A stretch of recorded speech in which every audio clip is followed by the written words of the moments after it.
Today's presentation really is around sharing some insights about Agile in the PMO, and specifically things that we not only have been seeing, but being experiencing and being involved in as well over the course of the last 4 or 5 years, from various size organizations, from mid-sized to large organizations. Myself personally, I've had the opportunity to work across 16 different countries in my career in the last 16 years, and doing so across 22 different companies.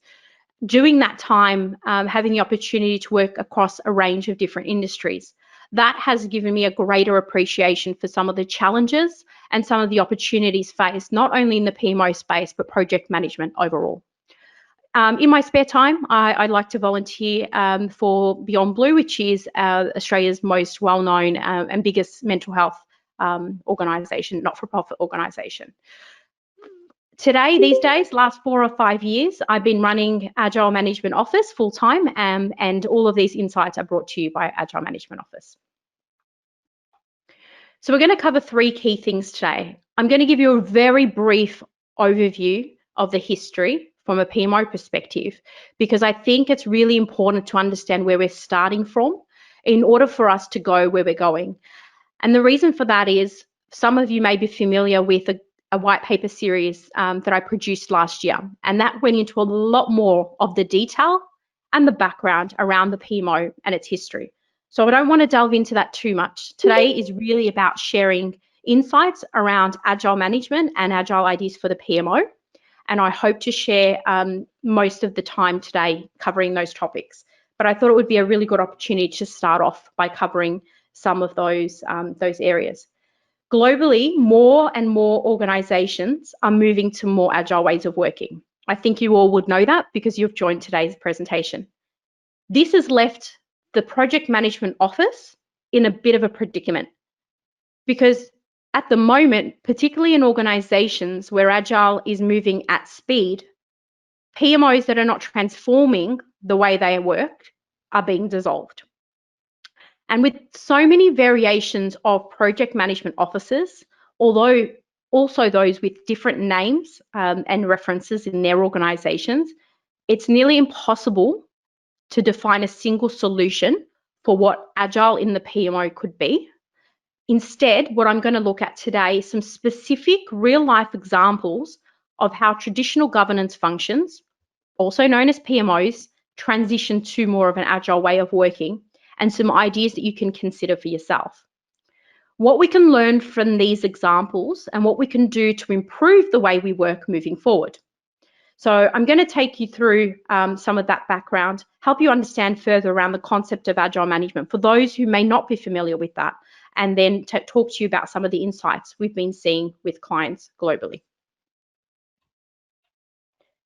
Before we can start talking improvements, let's understand some of the challenges at a high level and why I think the PMO is getting left behind. As I mentioned, you're welcome to have access to the white paper, which I can share after the meeting, and you can look at that in detail. But today we're just going to focus on a couple of key elements. When we look at project management in terms of evolution, you can see that project delivery methods have continued to evolve. It's evident. We looked at the history of project management and captured some of these key elements over the journey from about the early 1900s. Now, the PMO typically is generally considered very reactive, and I believe, and continue to believe, it lags behind project management evolution in many, many ways. In fact, I also believe that any sign of PMO evolution has been embedded or referenced within the project management practice. We look at project management in comparison to PMO, and you can see there's a vast difference in terms of the history and the evolution journey.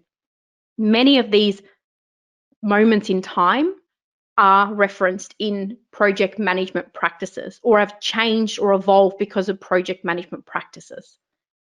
I believe that Agile and the PMO is becoming more of a discussion point in organizations today for 3 key reasons. One of these is, as usual, because PMO has never, up until recently, existed in the conversation, because many managers and executives that make the decisions around Agile coming into an organization, often a top-down decision, but sometimes can come from the bottom up, and I'll talk about that in a moment.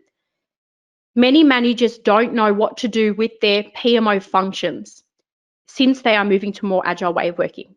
In fact, it's only up until recently where we're starting to see the PMO referenced in some methodologies that exist for agile ways of working.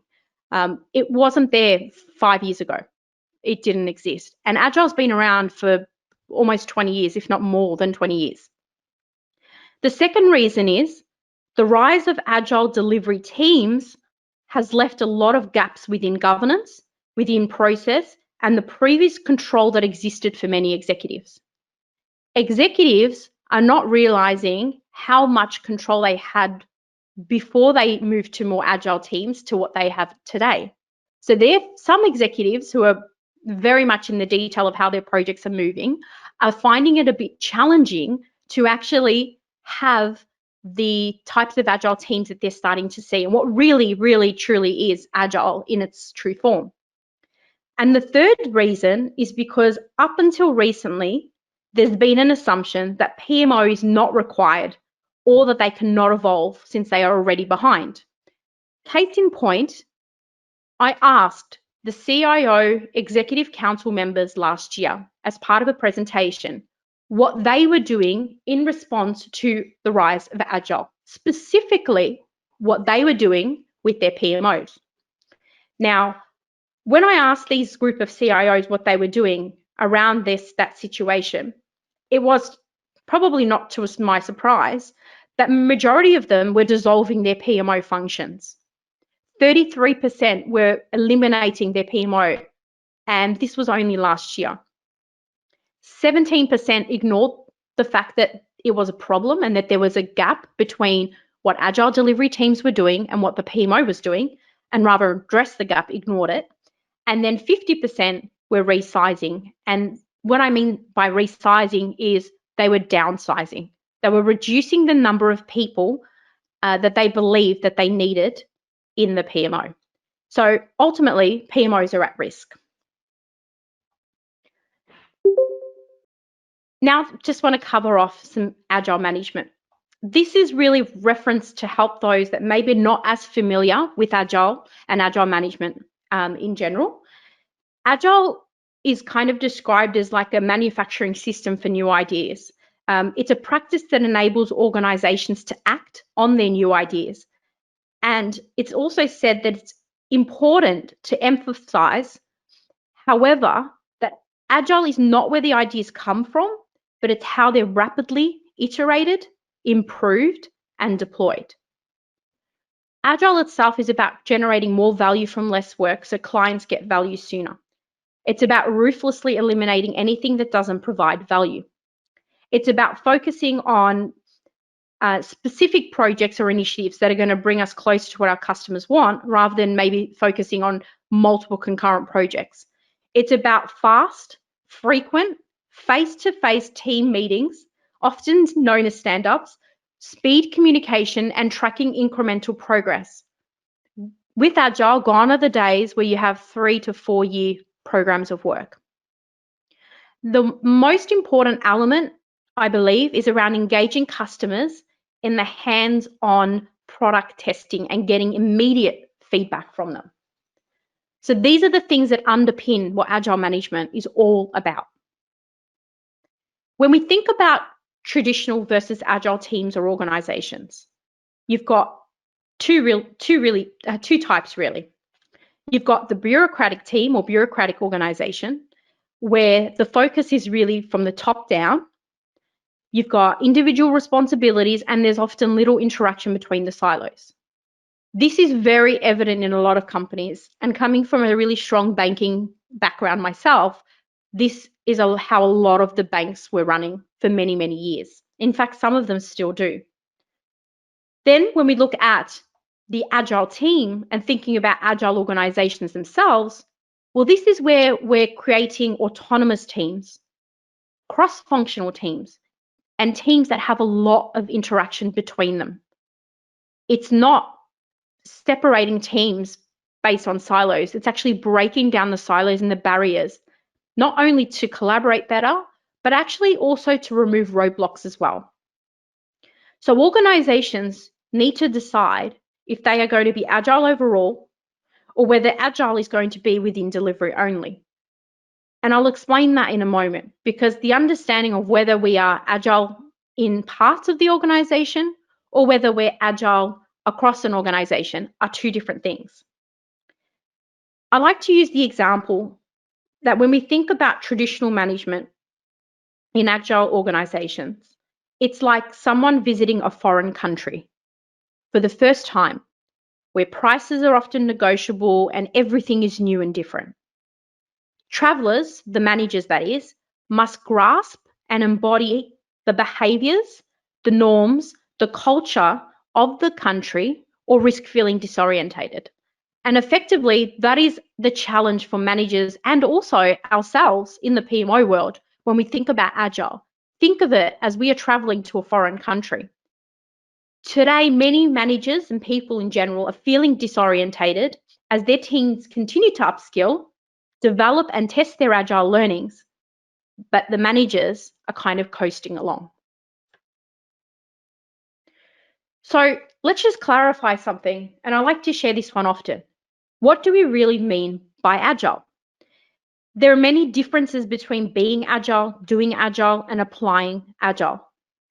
When we think about Agile, it's about being able to, situational Agile is about being able to adapt to the situation at hand, to be flexible, to work dynamically within the organization, to rapidly implement change that fits with the organizational and behavioral profiles.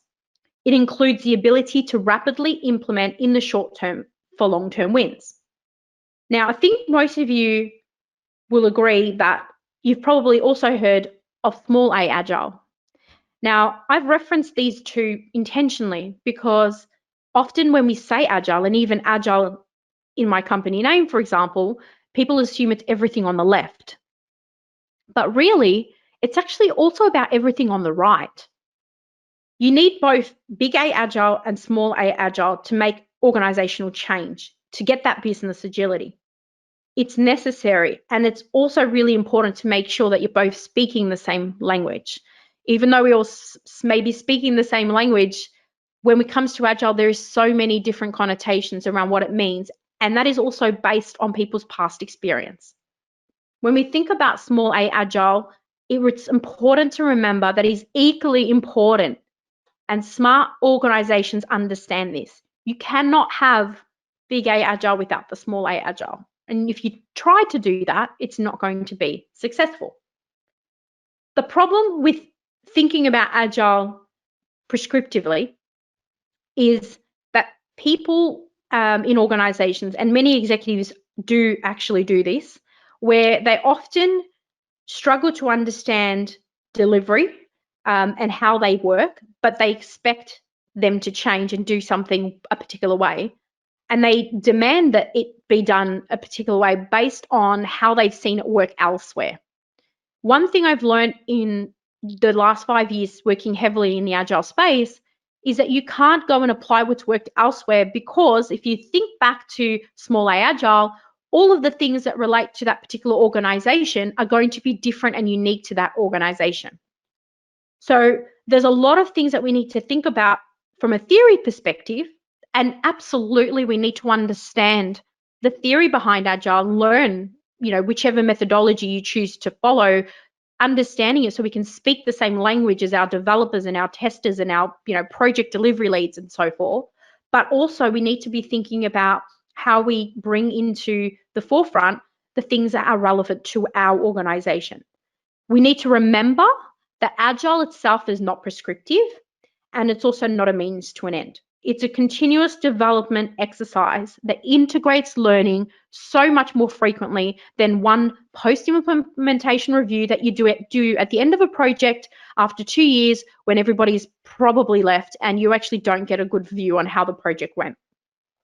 So let's not waste time debating what Agile means, what the manifesto says or what it doesn't say, and how it should be applied. depending on your specific understanding of Agile, and I'm going to talk to you about why it's important to understand what it means to you in comparison to your organization versus the team that you're working with. It's all about making sure that there is a understanding that is common and familiar. So you are both in the same country as that traveler, rather than trying to figure it out on your own and someone else is thinking completely different path. When we think about organizations and people alike, ultimately, putting the prescriptive side of things aside, we just need to remember that ultimately we have to have the ability to efficiently adapt.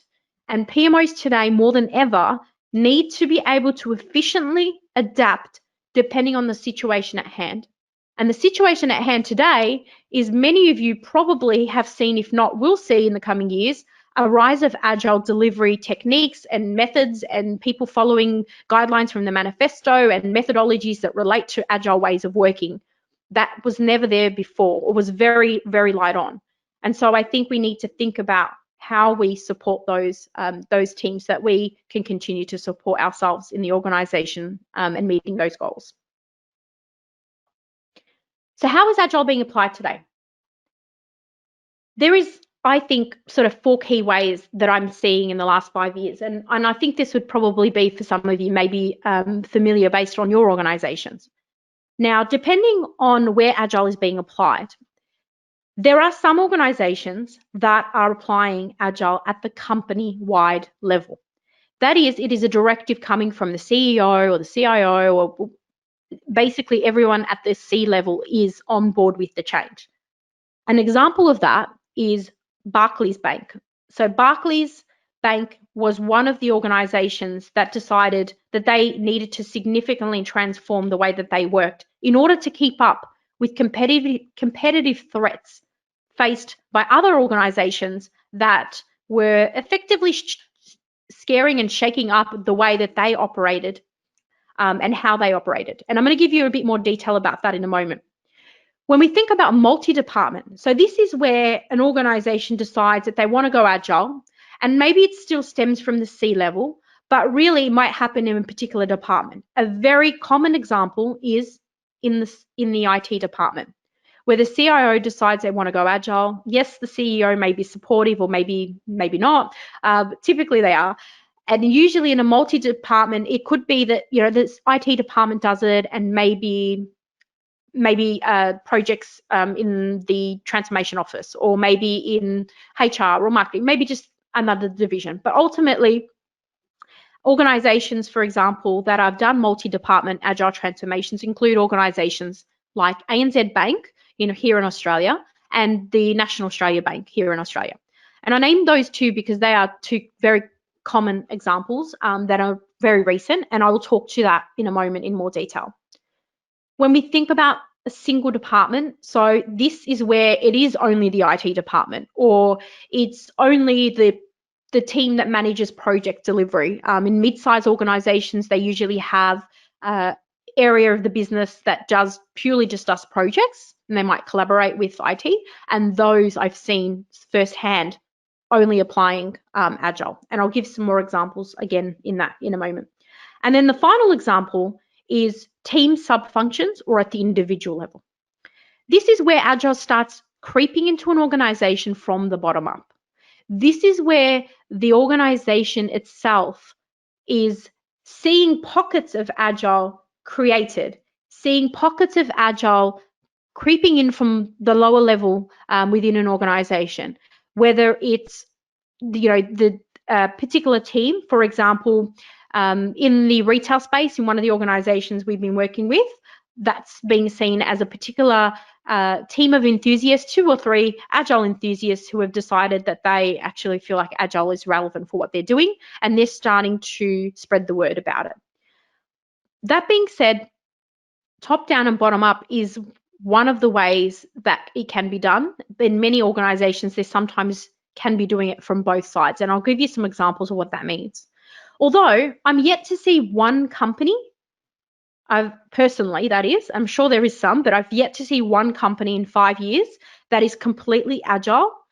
Every organization is somewhat semi-agile. Many of the agile instances are commencing within the build test implementation teams within a specific project or a specific teams. And that's kind of what the theme has been over the last 5 years.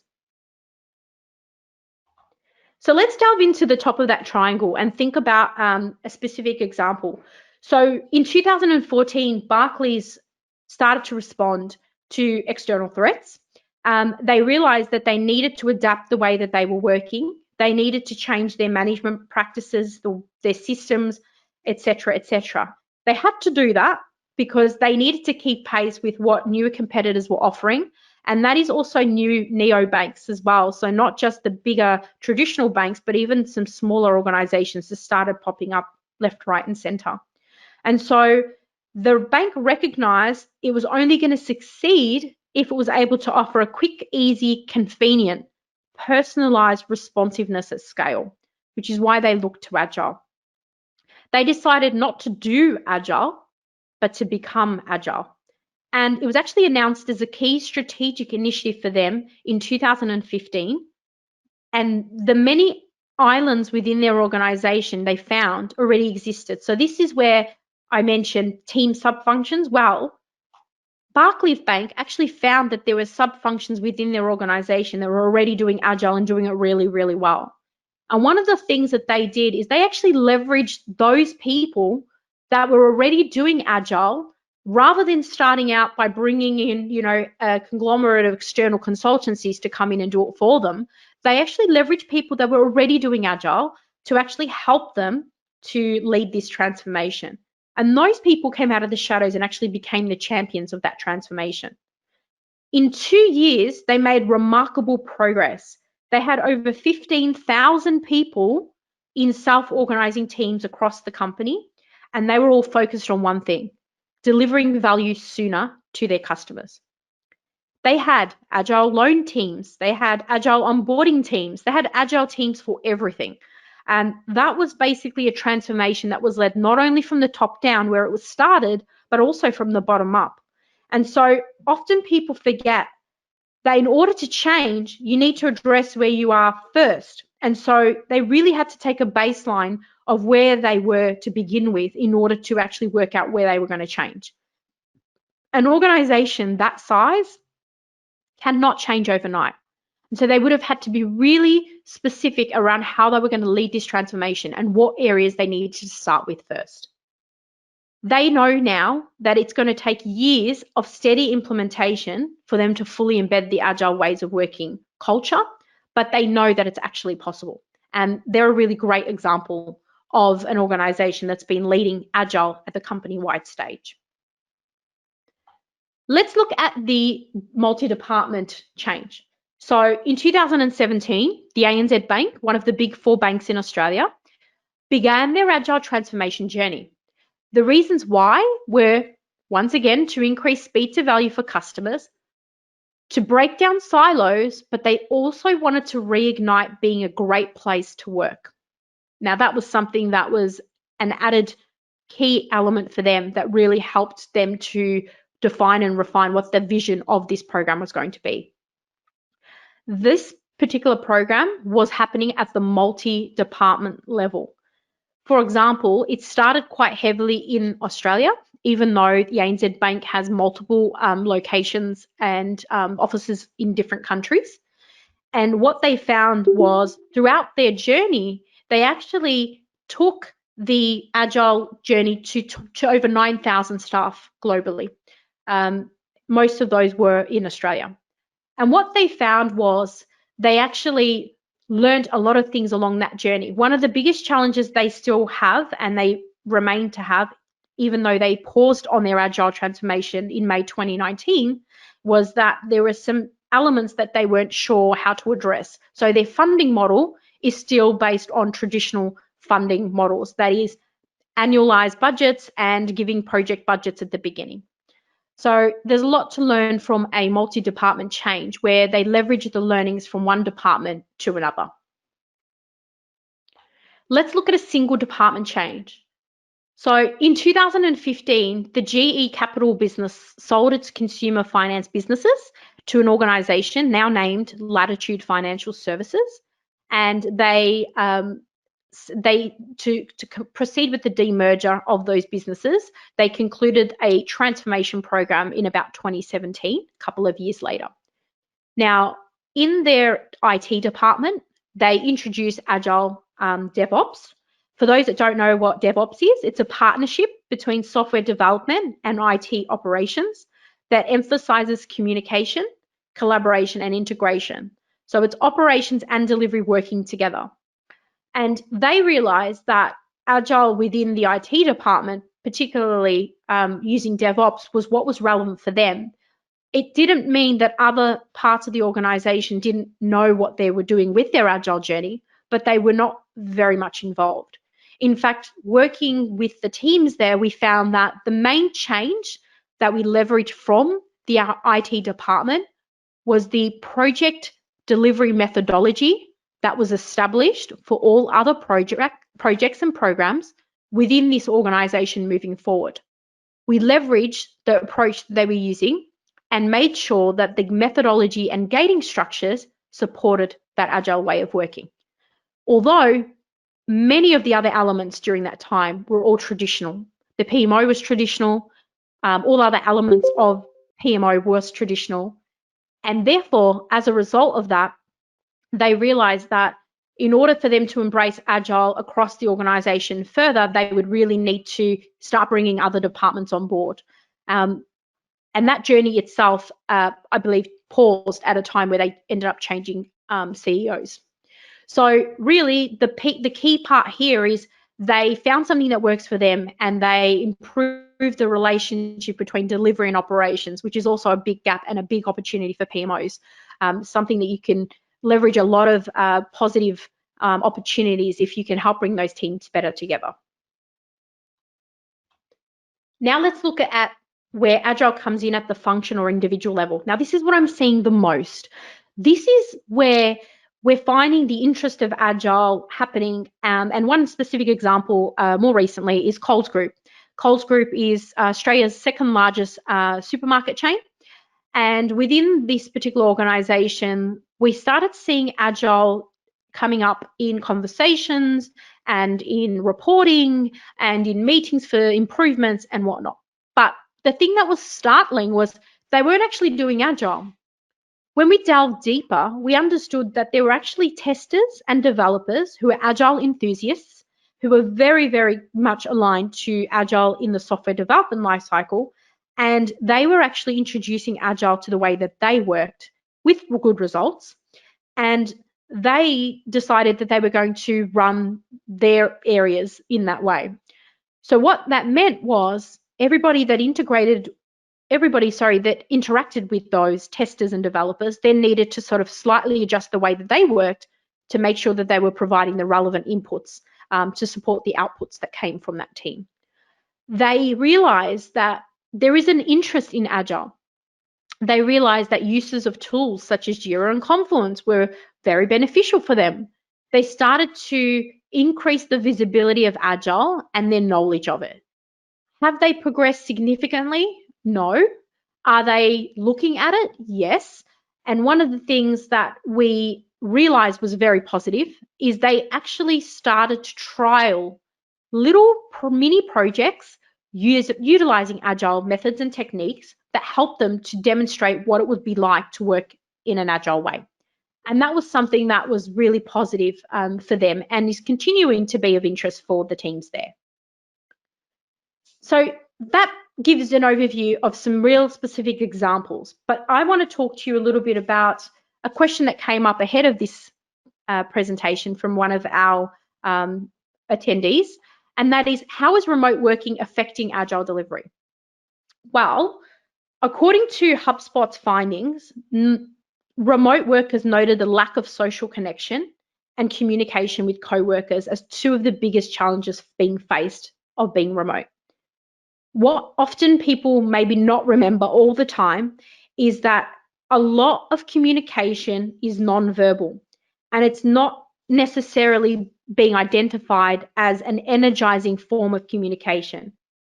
So one of the things to consider is allowing people to join remote meetings in a way that they feel comfortable. For example, in our team, we don't always emphasize that video is mandatory. Some people might feel more comfortable not having their video on. Others may prefer to utilize video in their conversations. When we think about remote and distance working and its effect on Agile, I genuinely do believe and have firsthand seen that being a problem.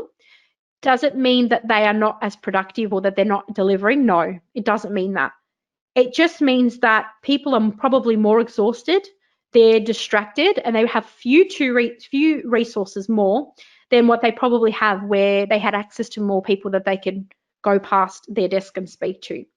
So I think one of the things I've been saying to management is to focus your efforts on balancing the work demands and the available resources. Not only the resources available to you, but the actual time that they are likely to be productive, considering all the other things that they are taking into account. I mean, many people up until recently would have been homeschooling as an example as well. Ultimately, when we think about remote working, there definitely is an impact. I think there's been some really clever ways that teams have been able to address this. I've seen things such as showcases, which have gone completely online, and accessibility sometimes being a problem where it cuts out midway through the presentation and whatnot. But ultimately taking those showcases and demonstrating the work that you've produced by going into particular systems, whether it's Jira or whether you're presenting in a PowerPoint or whether you're going into a live demonstration of a website, etc. I've also seen that video facilities for some clients are limited. Many of the clients we've been speaking to have not allowed video. They're only allowing audio for their remote working, and that is to, I guess, save bandwidth and enable the network to be able to keep up with that many people working remotely. Stand-ups become sit-downs and became much, much longer than what they typically and traditionally should be. Therefore, new ideas have popped up. One idea that I've seen recently with clients is TED Talk Tuesdays, where to increase collaboration amongst team members, they all are asked to watch a video of a TED Talk, 12 minutes on a Monday, and then on Tuesday at the start of their team meeting, they actually use that as an opportunity to discuss that TED Talk.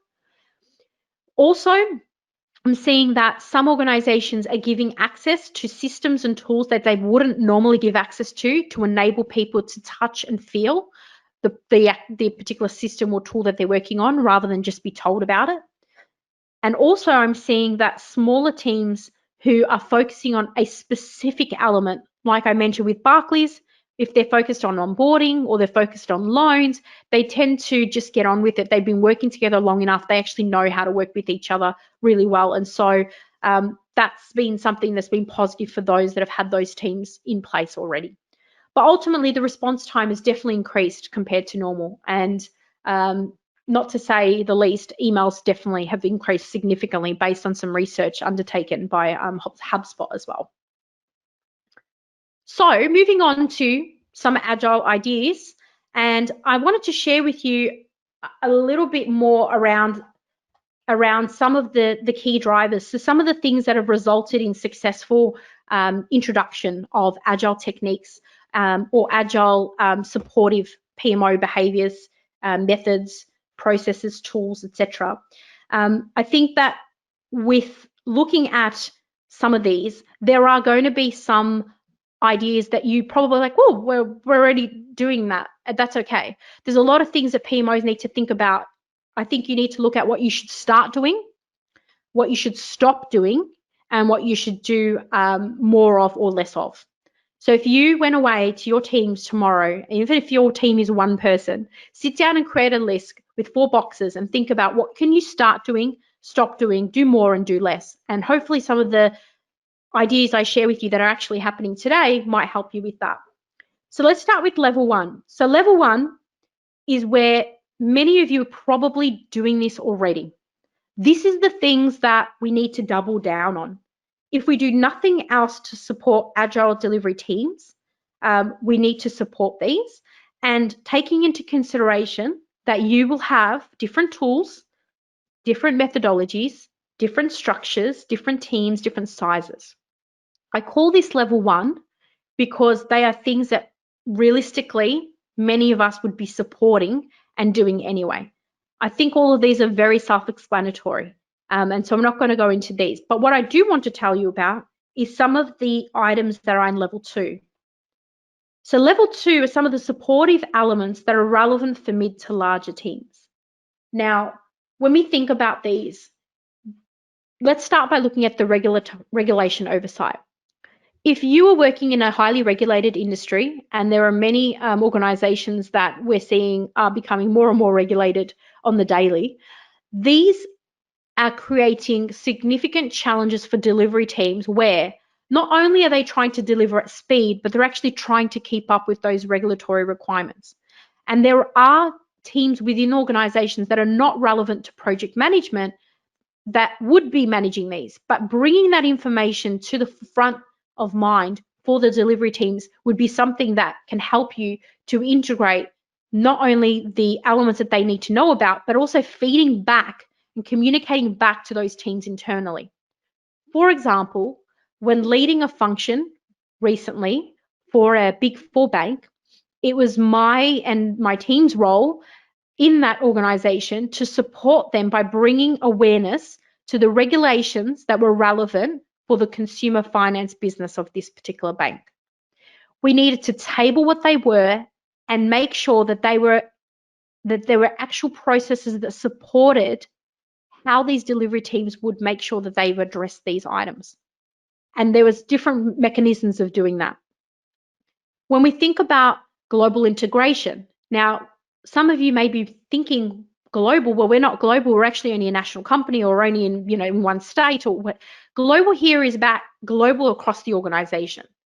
So integrating the methods, integrating HR policies, integrating financial requirements, integrating the way audit works, bringing that information to the delivery teams to actually help support them in the way that they need to move. Typically what happens in a lot of traditional environments is project managers get lumped with a lot of that because they don't have as many PMO resources to support them. So as PMOs are being dissolved and reduced, project managers are getting more and more of that overhead. Where a PMO can come in and help and support this is by making sure that the delivery teams are identifying what are the things that they need to be aware of and then removing everything else. I mentioned earlier about removing everything that doesn't matter and taking that away. And then the knowledge transfer. Knowledge transfer does happen. We do lessons learned. I get that. But knowledge transfer more frequently is going to be something that is going to help teams in every sprint as they move forward. If you identify something in one team that can benefit significantly another team, that knowledge transfer process, it will be invaluable. In the last 3 to 4 months, we ran a program of work, a facilitate change program for Coles Group. And during that program, we had 6 sprint teams, and each of them were required to deliver a set amount of outputs within a specific time frame. And they were doing that initially in 2-week sprints that later increased based on the fact they had to work remotely. And the most valuable part of that program, the feedback we received was, we didn't know what was happening in sprint 1, 2, 3, 4, etc. So when it got to sprint 6, feeding that information and the learnings from those into that last sprint meant that they were able to not make the same mistakes that they made previously. And that is why level 2, the orange section, is so important. Level 3 is taking ownership of these things. Now, once again, they may be familiar, but this is what the Agile teams want. They want to be updated. They want the communications information coming to them, the things that are relevant for them to know, but also communications back out. Agile delivery teams don't necessarily have the time outside their showcases and outside delivering to the timeframes they've got and delivering what they need to meet the customer's requirements, always have the time to report back or respond to audits or to provide feedback at relevant intervals or to feed into other requests that come in. So one way of doing this is to take the outputs and take some of the information that you're seeing and hearing by being involved in these Agile teams and sharing that information as necessary, managing those communications. We did a fortnightly communications blog newsletter, if you like, and that went to everybody in the department, even those that were not involved in sprints. And people found it invaluable and actually found that was one of the most positive communication techniques because they could read that in their own time. At points, we even did videos, and that was really well received as well. Tool management. Tool management is all about taking ownership of the tools, bringing them in, researching good tools. Sometimes you actually need to look at what tools are going to work for a particular process or a particular function. You know, being involved in discussion points. A lot of organizations still have project portfolio management tools, and they're not going to turn those off just because we're doing Agile. So how do we integrate that tool with Agile delivery? It's thinking about those things. And then removing blockers. It's so straightforward, but it's amazing how many people actually add, how many PMOs actually add to the workload as opposed to removing it. And then finally, level 4. These are significantly new based on my discussions with Agile teams. This is where it's about bringing things that maybe you wouldn't traditionally do in a PMO and bringing them into the forefront to help your Agile delivery teams. They are things such as working with HR around the cultural side of things. We ran cultural engagement surveys in the last 3 months, and we found specifically that the culture and the engagement survey that the Coles had ran within this department went up 15% on the last year after the programs and projects that we contributed to. So getting involved in that stuff and making sure that we're helping to improve the culture and engagement within the organization. Specialist teams. If your organization is big enough, maybe you can have an Agile onboarding PMO team. Maybe you can have a reporting PMO team. Now, I get that for many of us, the organizations don't give us as much resources, but I've seen some PMO teams across organizations, particularly one of the big 4 banks has over 150 PMO staff. Now, if you're listening, you're in one of those, well, maybe you could start by creating specialist teams that can be focused purely on 1 or 2 or maybe 3 things that Agile teams can come to you for. External inductions. How many of these delivery teams have to work with external testing departments, external testing vendors or external development vendors offshore or whatever it might be? What about providing them an opportunity to induct them into the way that this team works, the way that your organization works? Not many people do that today. It's something that would add value straight away and would take away some of that noise and the admin that I guess would be required to get someone onboarded into the team. Perhaps a PMO can start transitioning into the role of Scrum Master, coordinating some of these sprints, coordinating some of these showcases, coordinating some of the resources within these sprints. And last but not least, third-party integration. That is not only introduction in relation to new processes that are coming externally or integrating particular organizational tools or integrating new teams that maybe you are working on a large transformation program and you're bringing 2 organizations together. You need to integrate both those organizations into that team. So this could mean a lot of different things for a lot of different people. So these are some of the ideas that I implore you to think about. And these are some of the things I've specifically have heard firsthand from Agile delivery teams. Now, to move them forward and apply them, well, we need to think about 4 key things. Embracing, visibility, enabling, and inclusion. I've seen so many more Agile projects happening with PMOs trying to add their touch without even asking their project managers. Now, one of the key principles of Agile is always getting customer feedback. So why do PMOs not go and ask their project managers, if that's still what they're called in their organizations, what they think that they would want, what would benefit them and what can help them? It doesn't mean we need to do everything they want, but at least you can start prioritizing and help them to understand what you have capacity to deliver. The other thing is also thinking about how we can actually make sure that the elements that we're going to introduce are not going to be detrimental for those teams. And maybe we trial them out in particular stages as like a proof of concept, for example. Let's look at embrace as a first point. Now, what I want to mention here is you'll see this little triangle that I've drawn. The most important thing for you to know is, what does Agile mean to you, to your team and to your organization. If you're off doing full-scale Agile and you think that it is introducing a particular methodology and you think it is, budgeting in Agile ways and all of these things and using Confluence and using Jira and doing all these amazing, exciting things, and your team or your organization is only doing it in the DevOps team or is only doing it in HR or whatever it might be, well, then you're not aligned and that triangle is going to be out. So you need to get alignment. And it's harder depending on where you are in the organization. If you're coming in from the bottom level, so you're in the delivery teams, as opposed to the executive level, it might be more challenging.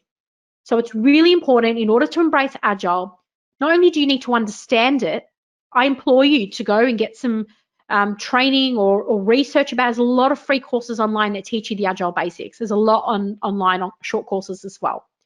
But then work with the teams to identify roadblockers that are not naturally part of the train track journey. And I'll explain more what that means in a minute.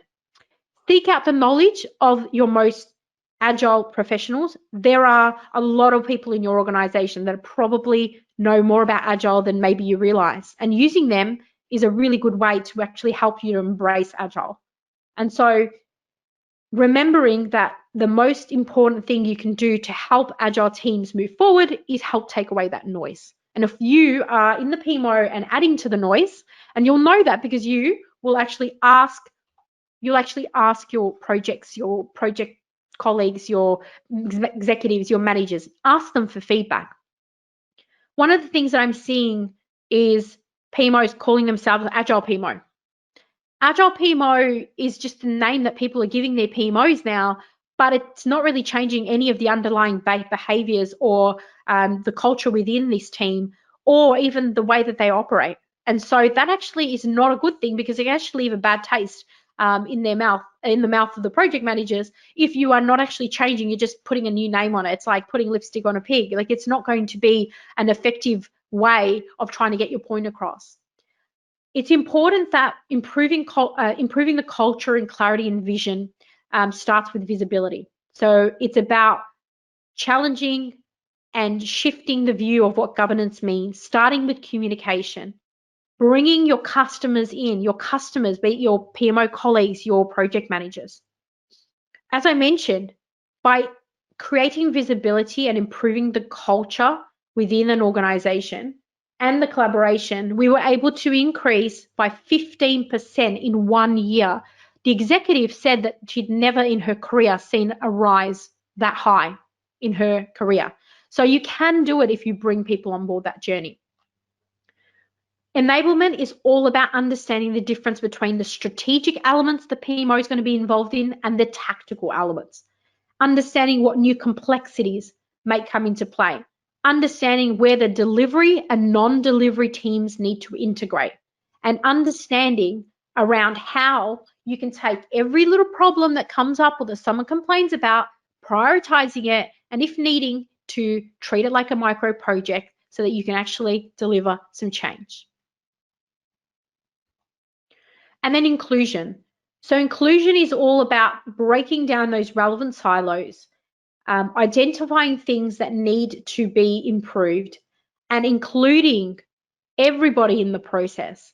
Now, yes, there'll be people that maybe don't put their hands up immediately, but at least given the opportunity, they will be more likely to want to be part of it if they see their colleagues being part of it. We had more than a third of the department involved in this program in the last few months where we got some of these results. And you just need to ask. I think that if you're having direct conversations and you're using some continuous improvement cycles, maybe 90-day cycles, it'll actually help you to drive a significant change. I've shared this online on LinkedIn recently. If we're not connected, please connect. But ultimately, it's about thinking about the Agile PMO as one that is, as I said, a few steps ahead of delivery, clearing the tracks for delivery trains whilst keeping all the train customers informed on where they are going, how long it will take for them to get there, how to be safe while on the train, and answer any questions while checking everyone has the right tickets. I hope today has been able to help you think, feel, or be inspired.